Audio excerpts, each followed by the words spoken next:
Okay, let's take you through the tac load, also known as the tactical reload.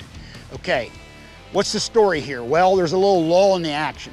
All right, so I've been using my pistol, or I want to get it up to full capacity.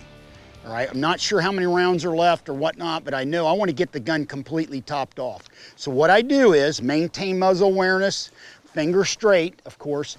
I want to bring up my new magazine. So I bring it up as normal, and then I want to kick it over between these two fingers.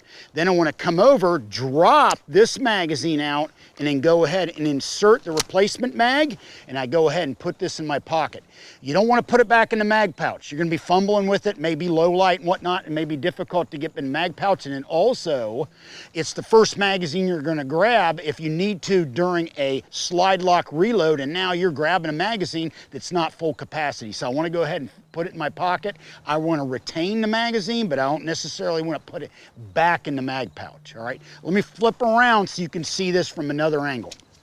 So I want to go ahead and get the gun up to full capacity, all right? So I want to index on my new magazine, bring it up, kick it between those two fingers, all right? Then I grab, pinch the old magazine, insert the new one, and then I go ahead and put this in my pocket. That is kind of an old school tactical reload or tac load that I was taught way back in the day.